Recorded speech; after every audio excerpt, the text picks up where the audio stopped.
자, 5번 가지치기 한번 갈게요. 가지치기 여러분 보시게 되면은요, 이게 제가 사진을 가지고 왔는데 이렇게 좀 수목이 너무 이렇게 좀 밀생되어 있고요. 가지가 너무 많은 것도요.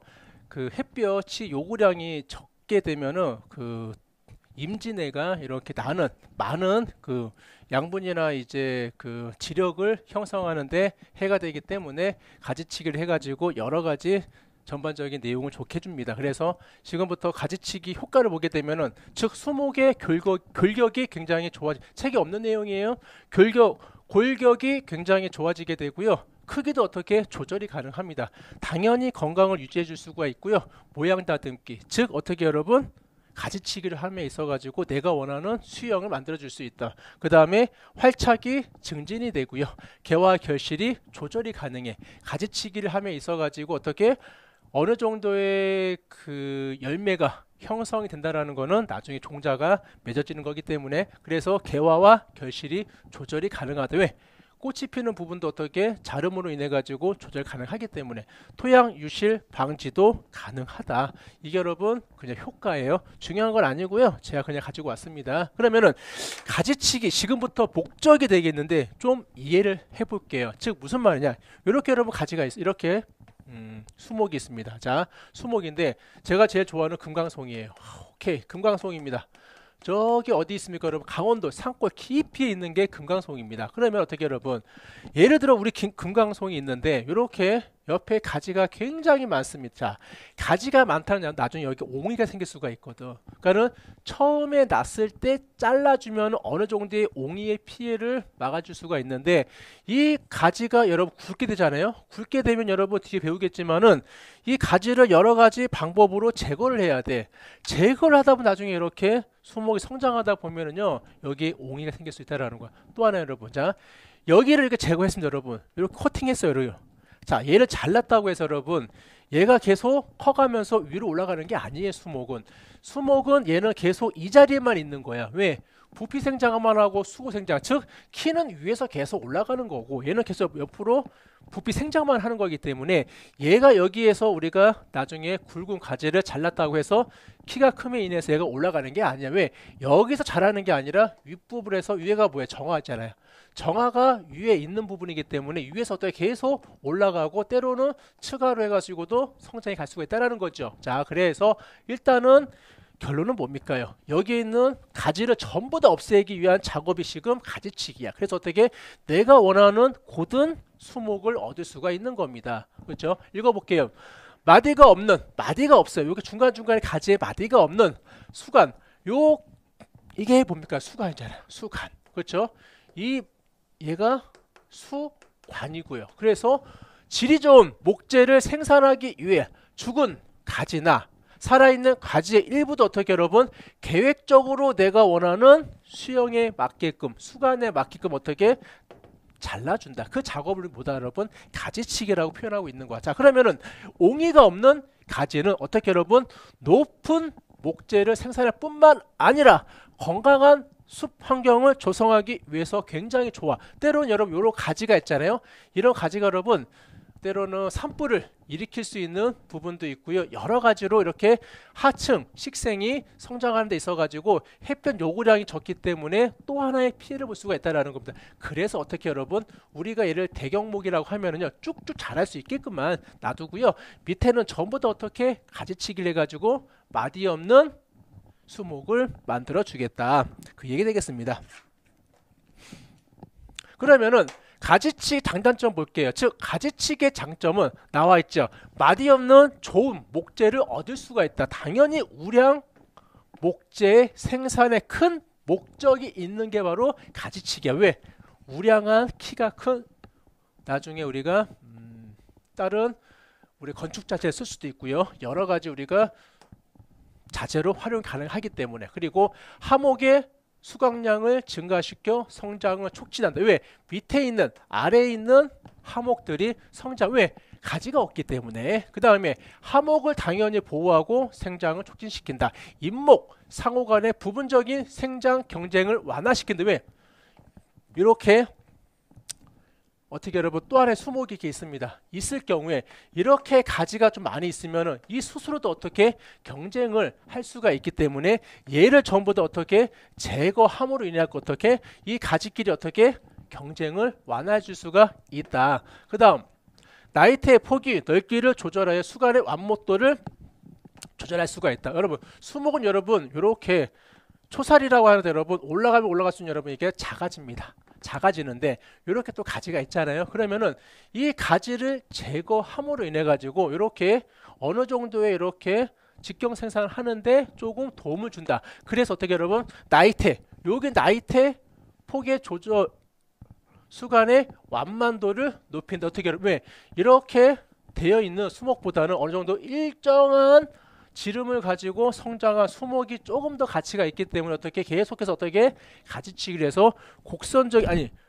수직적인 완만한 목재를 얻을 수가 있다는 장점이 있는 부분이 있기 때문에 우리가 가지치기를 해준다. 그럼 단점 또 하나는 여러분 산화 불의 위험성을 경과시킨다. 즉 어떻게 보면 여러분 이 장가지 때문에 여러분 불이 또 일어날 수 있는 마찰에 인해서 여러 가지 원인으로 인해서 어떻게 불이 일어날 수도 있다라는 겁니다. 그러면 단점은 뭐냐? 줄기에서 부정화. 부정화는 뭡니까? 즉 내가 어떠한 눈이에요. 나지만해야 될 곳에서 부정화 눈이 발생하여 해를 주는 경우야. 즉 예를 들어서 이렇게 여러분 자르잖아요. 자르면은요 분명히 이렇게 자르면은 이 그 줄기에서 여기 이렇게 잘랐다 그러면은요 분명히 여기서 또 싹이 나오는 경우도 있고요. 또는 여기가 잘라짐으로 인해서 자마라고 합니다. 자마. 즉 숨어있는 곳에서 또 이렇게 나올 수가 있다. 그래서 줄기에서 부정화가 발생하여 해를 주는 경우가 있다. 많은 경우는 아니고 가끔씩 그런 경우도 있다.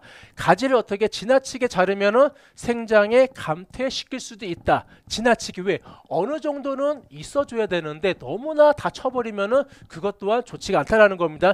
일정하게 놔두고 자르고 놔두고 놔두면서 어떻게 완만하게 키우는 게 좋은 방법이다. 그리고 단점은 인력과 비용. 어떻게 고지가이나 또는 전정가이나 또는 톱이나 여러 가지 인력과 기계적인 장비가 필요하기 때문에 어떻게 여러분 인력과 비용이 소요된다. 자, 세 번째 가지치기 작업 시기를 보도록 할게요. 즉 생장 휴지기인 11월 이후에 이듬해 3월까지 가지치기 적기이다. 즉 이거는 무슨 말이냐면은 쉽게 이야기해서 이때는 여러분 뭐 하는 시기냐면요 수목이 성장을 일시적으로 멈춘 상태야. 왜? 가을까지는 뭐 했습니까 여러분? 가을까지는 어떻게